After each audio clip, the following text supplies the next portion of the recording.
All right, here we go. Welcome to Off the Record. I am here with United Real Estate Team Russell. I am in the room, as you all know, all my followers know, I am in the room with some giants, people that are making things happen here in the real estate world. I want to thank you all. So if we want to go, we'll go around and just everybody kind of introduce themselves. We'll start with you. Sure. My name is Avanti Jarrett. I'm originally from Hammond, Indiana. Moved here to Indianapolis in 2013. So that's a little bit about myself. Hammond? Yeah, Hammond, Indiana. I love Hammond. I drive through there every time I go to Chicago. Oh yeah. Right? That's the most I know about Hammond. but a lot of people know about Hammond. Yeah, but I did have some friends that I did undergrad with, and they were from Hammond. So, and that's the region, right? So you're a Bears fan, a Cubs fan? Neither actually. I'm actually a Colts fan and a Packers fan. So. Oh, okay. Well, that's good to know, right? That's good to know, because if there's any Packer fans out there that may say, hey, you may be the agent for them, right? Absolutely. Okay. Yeah, we'll go right down the line. Hi, I'm Katrina Bonner. I'm from Indianapolis. Katrina, and I love the Colts and the Cowboys. Colts and Cowboys. Okay. And I'm team Priscilla, captain? I'm Priscilla Russell, captain of Team Russell, your team with hustle. I've been doing this business since 1984, and I love it. I'm really from Blytheville, Arkansas. So I'm down there with the Razorbacks, but since I moved to Indianapolis, I went ahead and adopted the Colts. Okay. So that's where we are. Arkansas, what part? Big city, Blytheville, 18,000 people. Is that like near Hamburg or? No, it's near Memphis, Tennessee. Oh, okay. So closer to the northern Tennessee part. line. Yes. Okay. Yeah. So I know a lot of people that kind of come from. I guess that's not quite the Delta, is it? That would be more Mississippi. Well, it's Tennessee, really right there on the Arkansas, Delta. they're all kind of right like around right Mississippi River. Yeah. Up. They still call it the Mississippi Delta, where we were from. So. Yeah. A lot of history. Yeah. A lot of history, good and bad. Yes. In that area. It's So. a good place. Yep. I'm Dwayne Chambers, born and raised in Indianapolis, Indiana. Part of Team Russell, United Real Estate. Moved away, went out to Phoenix for about 11 years and decided to move back. That's when I got involved with real estate with Team Russell. And I'm the Bear fan. Okay. Chicago Bear fan. Okay. And the history behind that, we grew up as kids, NBC every Sunday showed us the Bears, as long before we had the coach. So our generation grew up as Bear fans. Yeah, that was the thing, because Indianapolis didn't have the Colts until about 1985, right? The same year Chicago won the Super Bowl, as a matter of fact. Right. I know. Was that the last? The year they sneaked them out of Baltimore. Yeah, that was Bear fan. yeah. So a lot of history there. Absolutely. Especially if you went to Arlington, or if you went to Broad Ripple, or whatever the case may be. Many of my friends, they were Bears fans, and before the Colts came to Indianapolis.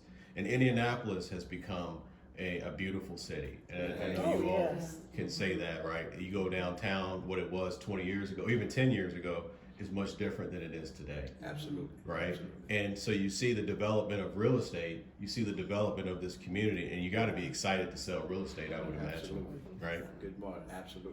No doubt about it. So you were going to say? No, go ahead. Yeah, I was just going to say, feel free, to chime in whenever. Okay. But I've left Indianapolis for a while, and then I came back, and it's just a much different city. I think ever since the Super Bowl was here, you see a lot of development, things happening. How do you feel about investors coming into Indianapolis and buying up land and buying up homes that are in the city? Do any of you take that personally, or is it just me? Well, I can sort of comment on that because I had sold several homes this year that investors ended up purchasing them so that they could either rent them out or turn around and sell them. But what I'm finding is that sellers now are looking at things a little differently, and they don't want to sell some of them to investors. They're like, I want my neighborhood to still be a neighborhood. So I found that everybody's not about just the dollar, Right. which is fantastic. You were gonna say something? Right. No, I was gonna say I think to some degree, yeah, they look at that as a negative because they assume the realtor's there just for the money, the value, the money end of it, and it may have some deteriorating effect on the neighborhood. So I don't know. I'm not sure if that's. Well, I'll tell you what I see. Okay. I see when I was coming up, home ownership was a big thing, Absolutely. right? Everybody that lived on my block growing up in Chicago owned their home. Right. So there was a sense of pride. There was a sense of home ownership. There was a sense of community involvement and community itself, right? I think when you have investors that come in, and I understand it, this is America. It is what it is, Yeah. right? And I don't knock investors, but I think that it does something to a community when you lose out on that home ownership piece. I don't know. Maybe I'm just I don't know. Maybe I'm off base. No, I think No, you. I agree. I think you're right on. Yeah. Absolutely, Yeah, spot on. I agree with that. Like you say, they have no real interest, no value in the community, in the neighborhood. You know, it's strictly a return on the dollar to some degree. You know, and that's the extent of why they in there doing their investing. You know. Yeah. Yeah, I just see it happening all over the country, and I see it happening in particular areas that, I don't know, so maybe it's just something from what I see. But Avanti, is it Avanti? Yes. Avanti. So you've been in real estate how long? A little under a year. Okay, so you're kind of new to this, Yeah. you're still learning, right? But you're still excited, right? You're Absolutely. still excited. So tell us why you chose real estate to be your profession. For many reasons. The flexibility of real estate, of being in the real estate, and a lot of people that I've been around in the real estate field, their interest peaked from their parents being involved. So that's something that I want to share with my children and be able to pass something down for them, and that being a drive for for my success and for helping others. Also, like you said, the home ownership piece and that being of a value, and just helping someone during a big milestone in their life. Yeah, it's probably one of the, I said this before on other podcasts and shows, it's probably the greatest purchase or the largest purchase that some people will ever make. Exactly. Absolutely. Is the purchase their home, right? Mm-hmm. So it has to be something there for us when we're wanting to help people. There has to be something behind of substance, right? Yeah. That's behind that. And you mentioned legacy. You said children. So you're talking about legacy, and that's part of your motivation. Absolutely. Okay. And then Katrina, how about you? I don't want to be a carbon copy of Avanti, but it's pretty much the same thing. I think back to how I felt when we first bought our first home and how that feeling was, and I want to be part of someone else having that same feeling. It is a big difference from living in a rented space versus something that you actually own. And it gives you a sense of pride, a sense of investment, not only in just a piece of property, but investment in yourself. Yeah. And to be a part of that, it's an amazing feeling. And I just want to be able to do something like that to share with people as much as I can, along with the flexibility of it as well. As far as the legacy is concerned, I just want my boys to know that you can work a 9-to-5 career job, but you can also do something to help somebody. Yeah. So you can have on one hand, you can have your income to support you and do something that's fun and a give back type of situation. Yeah, build a community. So how long have you been in real estate? A little under a year A also. little over a year. Okay. Mhm. So you're how do you feel about coming into the market at this time? You know, COVID and supply chain issues and I don't look at all that as Yeah. a negative. I'm thankful and grateful for the opportunity, to be honest. This came about because this is one of my bucket list situations I really wanted to do. Wanted to do it for years, and having the opportunity to be afforded me, I'm just glad. I don't care about the obstacles. You know what I mean? God allowed for me to be here, then there's a reason. So there's somebody out there I need help. So that's how I look at it reminds me of what my father used to say. He says, tell me all the time, I give him a situation, he say, so what? What's that, David? He say, so what? So Right. He say it all It the could always time. be worse. I'm gonna Yeah. use that now. He said, so what? You know, and it would hurt my feelings in the Right. beginning. But then as I got older, I realized what he was saying. You know, I go to him, oh, Dad. I remember, I'll tell you a story. I was it was right before my last semester of college. It was my senior year, and I called home and I had to tell my parents that my counselor told me I needed to take 23 credit hours in one semester to graduate or to walk with my friends, right? So all my freshmen, we all came through there together. So long story short, I'm calling and I'm crying. I'm on the phone. I got to take 23 hours. And I'm like, blah, blah, blah. And my parents were on the phone and they said, son, after all 4 years of putting that blood, sweat, and tears into that football team, into that baseball team, and all the stuff that you were doing, take that same energy and put it into yourself, and hung up the phone. That's right. And that was my first lesson in, you know what, you can do whatever it is you want to do if you put your mind to it. Exactly. Absolutely. And it had nothing to do with sports. It had everything to do with academics and that sort of thing. So I get what you're saying to your point. You're right. Who cares, right? We're going to do what we need to do. So what, right? Yeah. So Priscilla, you know, you've been at this a long time. You've mentored me. You've mentored other people. You share great advice, you know, and the reason why I asked you to be on the show is because you have you're such a giant, in my opinion. And a big heart also. And you're so lovable and you're caring and I love you. There's so many people that do. Well, thank you. You're very welcome. And I know when you are at a closing table and you are there with the family, and tell us about that experience, that feeling that you get. Well, part of that feeling goes back a long ways. See, I was brought up in a family where my father was a builder back in the day.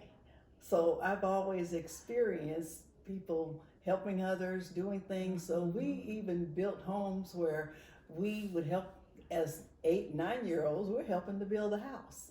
And we're not getting paid because he's figured I'm feeding you every day, so you need to help me finish this house.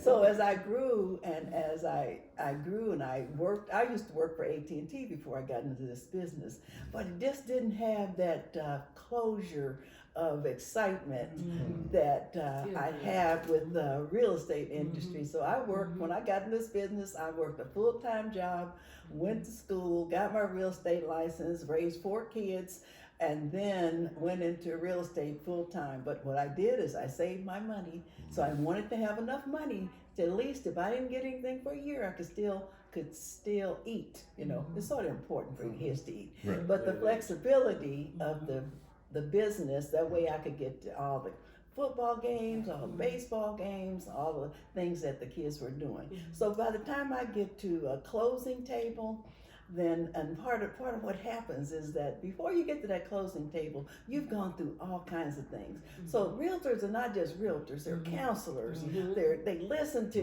you. People gotta cry, they gotta holler, they gotta do all these things for you to get them there. By the time I get to the closing table, these are my relatives that I'm closing with. I still keep in contact with over 800 clients over the last few years, and some of them are past, of course, but as I've explained to them, the thing is, you gotta know that this is what I love to do. I mean, I could retire and do a lot of things, but I get up every day because I don't feel like I work. I do what I love every day. So when I get to the closing table, it's not about me.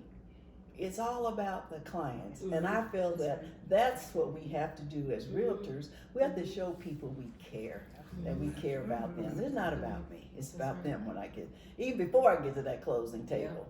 Sometimes I go home and I'm like, wow, did I do everything I could do today? And then you get back on it. I'm not going to tell them that I was crying, but you go home because you want the best for people. You just want the best for them. So even with realtors, if they ask me questions, I try to help them because I want to make sure they do it the right way. You're gonna make me cry. Sorry. Shoot. That's it. Yeah. That's it. You No, can feel it. that's just how I just like it. I enjoy what I do. Right. All the way. And that's a blessing in itself. Yeah. To get up every day when you don't have to, Correct. and go out there and make it happen. Yeah. Yeah, that's Do what you love. It's yeah. not work. That's right. Exactly. And Dwayne, you mentioned, you know, this is your home. This is Indianapolis, right? Right. And I'm sure you really enjoy selling real estate in Indianapolis. Tell us a little bit about, you know, your start in this business. Well, I got started just about 6 years ago with Priscilla, great mentor, as you mentioned earlier. And my big motivation behind getting involved was being able to help people. But it was more than that. I knew it was an industry that I knew nothing about. It was going to be challenging, and I loved to have that experience of something different and being educated in that area and being knowledgeable about all I could be to help other people, to educate them about industry that, to me, so many of us in our community didn't know anything about. When I was growing up as a kid, like you mentioned earlier, most of us owned our houses in an area, but so many of us didn't. And I remember there was a time when in the minority community, we couldn't even buy houses. So that was a big motivation for me to get involved in this industry and to learn all I could about it, to educate myself so I could educate them and help them achieve what they needed to achieve and make a difference in the community and people's lives. So that was a big motivating factor for me. Good. You know, I'm gonna tell you what I hear. I hear a common denominator between the four of you, which is giving back. I've heard motivation, I've heard legacy, I've heard education, you know, mentorship, flexibility, and all of this leads back to being able to provide a stable foundation and be a pillar somewhat in your community. And I hear that. I That's hear that very in important. in different ways. So this next question is, and it breaks my heart when I turn on the TV and I'm watching the news, and almost every other night I hear someone had lost their life in the city of ours that we're trying to build, we're trying to improve. Yes. That is enough for you to be, you know, you don't want to give up. You're like, you're going to fight the fight. Everybody that I interview, they all want to fight the fight and we want to get out there. But how does that make you feel knowing that you're trying to improve your city in some way, shape, or form? And then there just seems like this is never-ending battle that we can never seem to overcome. Any of you, whoever wants to speak to that, you don't have to if you don't want to, but when I see that, it breaks my heart. It does.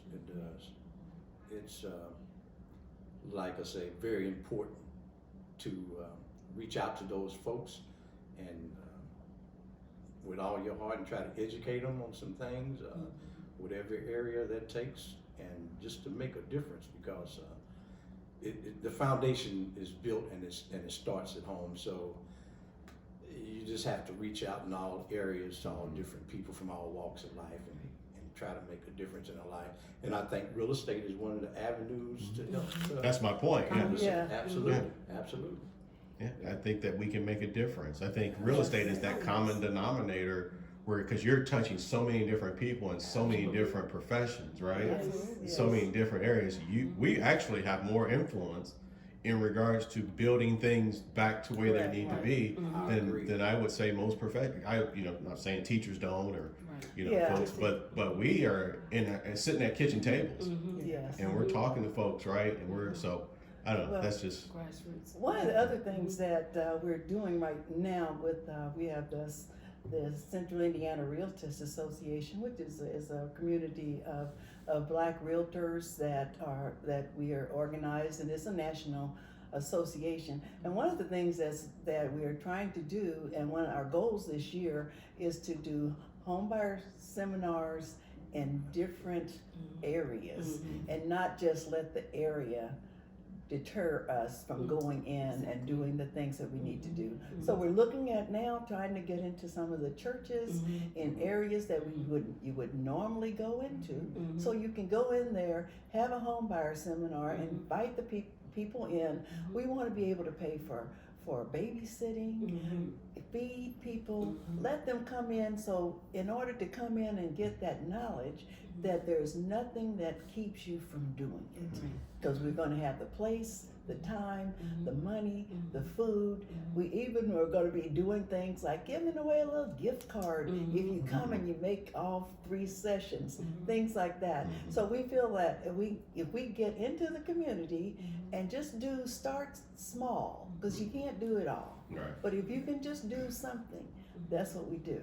So you're pulling resources together. We're pulling resources together right now, and so that we can help go into places we would not be able to go into normally. And the other thing, I'm just a wild realtor. When I go into the neighborhoods, I don't care where it is. If I see people, if I'm trying to show a house and it's in a crazy neighborhood, I speak to people.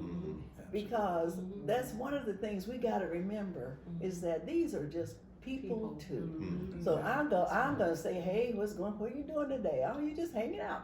They're like, oh yes ma'am. They call me Miss Ma'am and all this stuff, or Granny. I don't care. They'll ask me, what do you want to call? I say, just call me Granny P. And they're like, okay, well, Granny P, what you doing today? And I said, I'm showing the house. You ever own the house? And I'll talk to a person. I don't care where it is. I'm gonna be cautious of what's going on.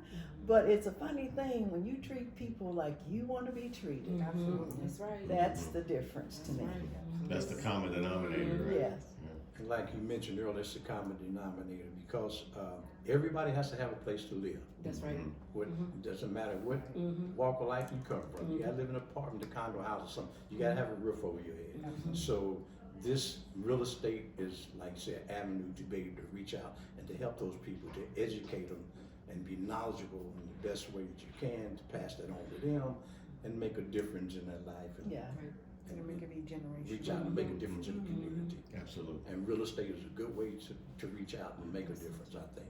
Yeah, I find it, I'm sure you all do as well, where you sit down and have conversations and you find out about everything about a person that you weren't even really intended to find, you know, to discover, because you're asking questions and you're just getting to know your client, right? And that's what we should be doing. That's right. Digging, Just you know, treat several people layers nice. deep to and that, how can you help somebody if you don't know what they want? Right. Yeah. Right. Sometimes it just starts just a conversation.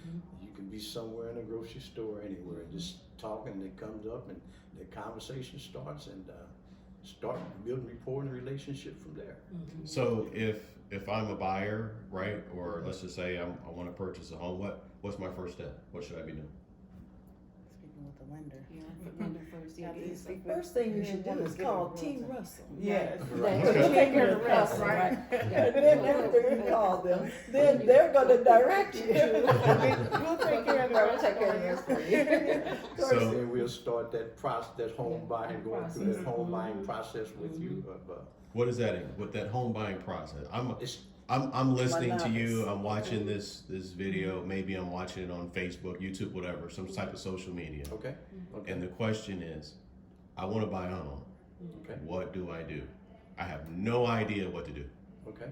Well, I'll contact you. We'll come by and spend some time with you. Go over that home buying process. First step, getting in touch with a lender, a mortgage company, getting you pre-approved, and going over that process with you. When you say pre-approved, what does that mean? That's talking to the lender.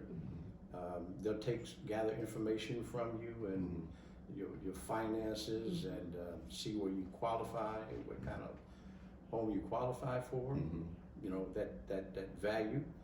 And then we'll talk to you, explain to you that process, the next step of once you're pre-approved, we can start the search of looking for some homes. And then once you find the home you're looking for. Or you can bring them to a builder, right? That's Yeah. right. Are we There gonna- you go. For sure. Right. Okay. For sure. Definitely. All right. That's right. And, Like, bring in the and day. part of that process, sometimes when we have to find out where you are.